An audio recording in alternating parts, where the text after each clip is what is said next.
The derivative can provide information on a function, including the intervals on which it's increasing or decreasing.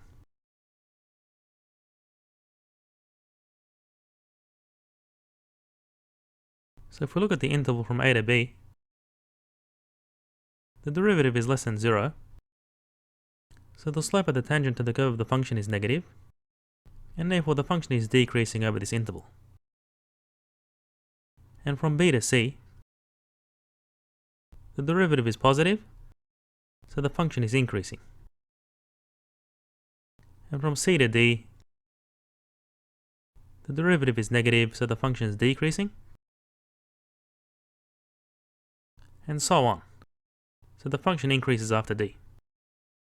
Now where the derivative is 0, the function has critical points, where it changes direction. And where the slope of the tangent to the curve of the derivative is 0, that means the second derivative is 0. And that's where the function has inflection points, where it changes curvature, from concave up to concave down and vice versa.